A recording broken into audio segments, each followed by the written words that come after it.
Have you ever been erased from the most important day of your child's life? I was. My daughter got married, and I wasn't there.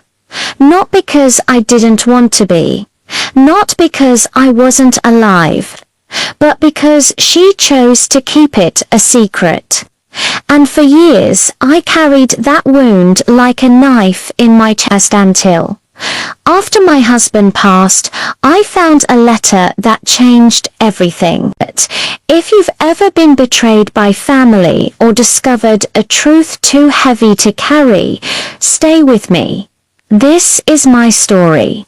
And if you're new here, subscribe, because stories like mine, they're not rare, but they are real. I still remember the exact moment I found out.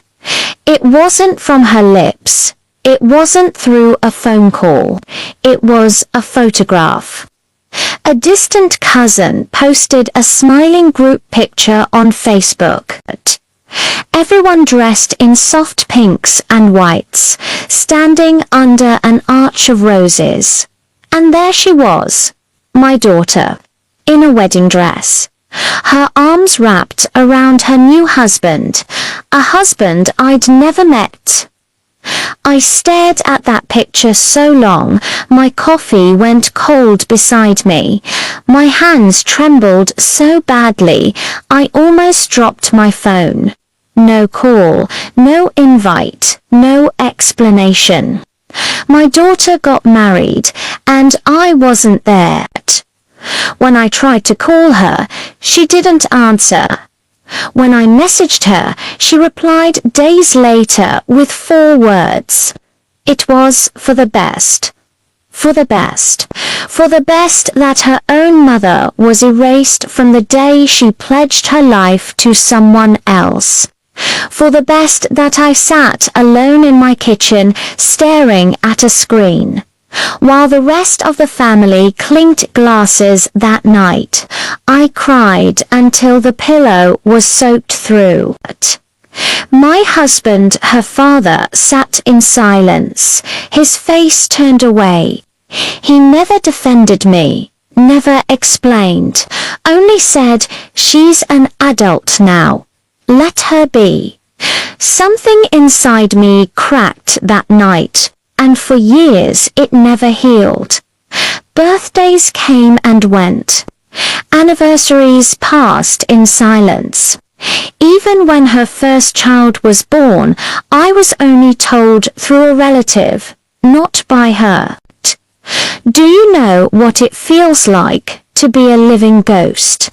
To watch your child's life unfold from the outside, like pressing your face against the glass of a house that used to be your home. The holidays were the worst. We decorated our little tree with twinkling lights and homemade ornaments. Then we watched her family gather in their matching pajamas, sharing jokes and presents over video chat. Emily, her older sister, would always turn away the camera from me, like I was some sort of freak show they needed to hide from the world. Sometimes I heard snickers behind cupped hands, other times loud whispers. Once my niece asked, "Why does she look so sad?" And then the connection would suddenly cut out. I blamed myself. Maybe I had been too strict. Maybe I hadn't listened enough. Maybe I wasn't the mother she wanted. But no matter how much I replayed it, the answer never came. Then my husband died.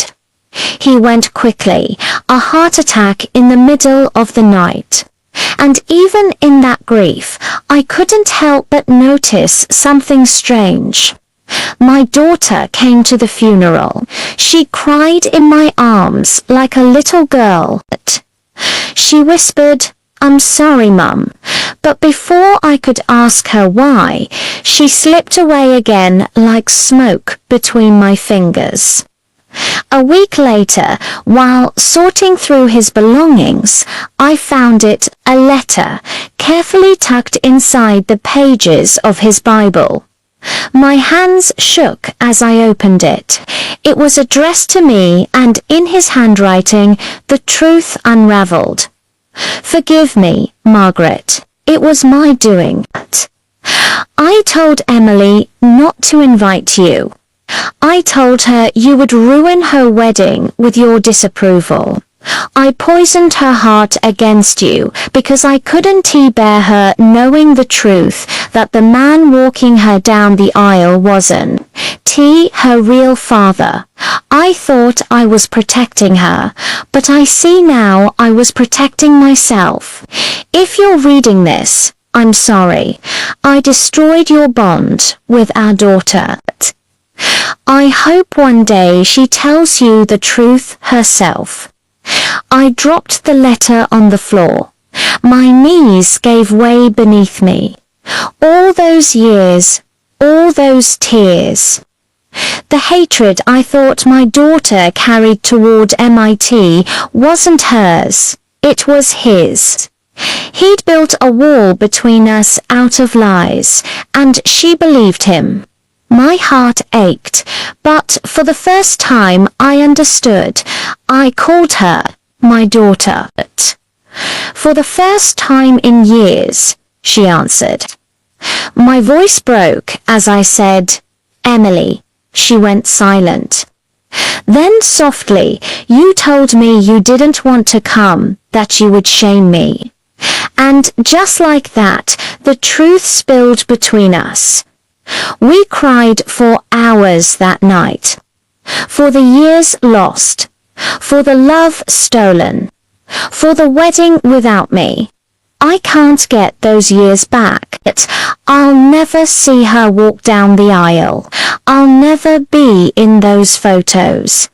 But now I'm in her life again, and that's what matters. So if you're listening to this and you've been cut out, erased or betrayed, remember this.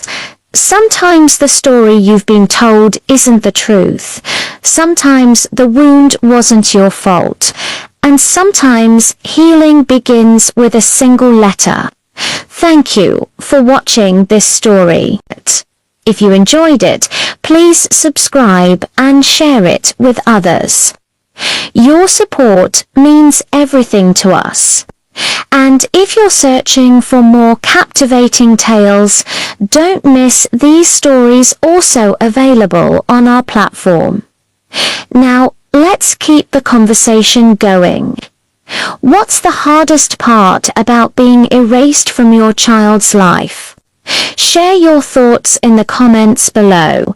Your stories matter. And if you're ready to learn more about yours, subscribe to our channel.